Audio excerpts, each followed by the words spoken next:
Okay, Tiana have just arrived. Yeah. Okay. Make a live. First is on the question of disbursements. As of 9th January 2024, which is today, no single constituency has received a single cent of the NGCDF funds. None of us here have received no single member of parliament. By now, CDF allocation should be 35% of the, on bursaries, should be 35% of the CDF allocation, which translates to about 18.5 billion. No single cent has been disbursed in this respect, with the consequence that there are many pupils and students who are stranded all over this country. As we speak, CDF allocation for the year should be 63 billion shillings. Because we are in the third quarter, by now we should have received at least 75% of this money, which translates to just about 46 billion. To date, as of this date, no single amount has been received, despite all sorts of utterances that you may have heard elsewhere. So these false statements lead citizens to think that MPs have received money and they are sitting on it.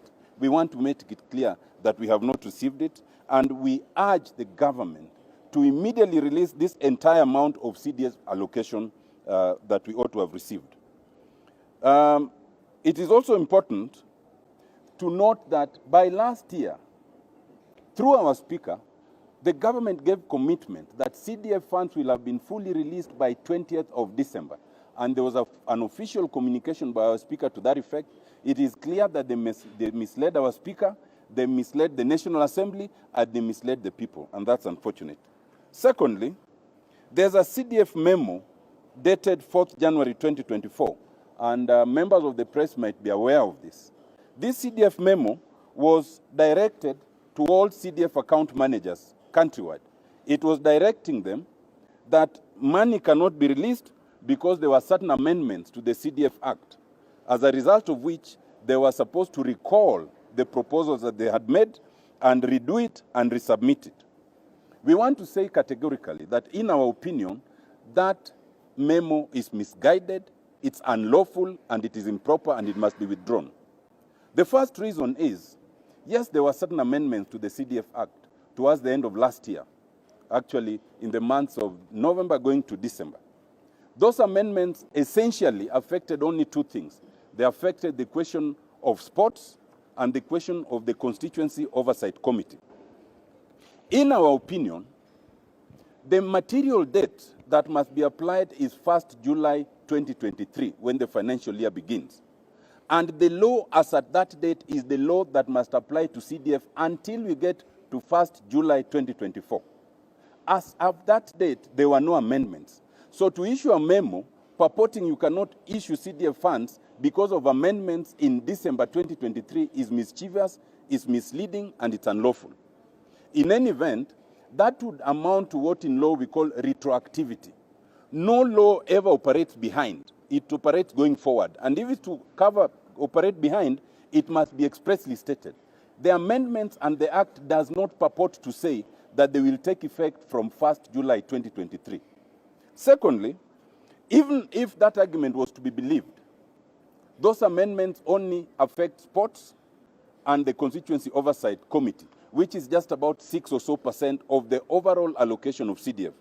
If that was true, they'd have released the 94% of CDF and indicated that they will withhold the 6% pending adjustment. They cannot withhold or return the entire proposal on that account.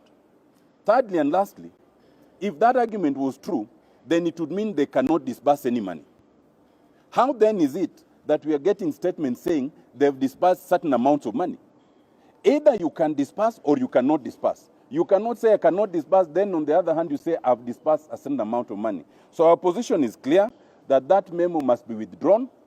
The CDF funds must be released. Way forward. As a bipartisan team comprising all members of the House from both sides, we demand that the entire allocation of CDF must be released within 7 days as is due. And if that is not done, we will call for a special sitting of the House.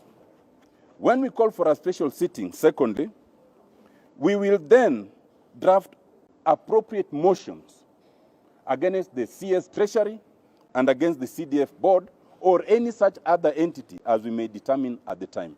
Thank you. Mmeona leo hapa hakuna uzo ya Kenya Kwanza, hakuna uzo ya Azimio. Nyuzo zote ni za Wanakenya.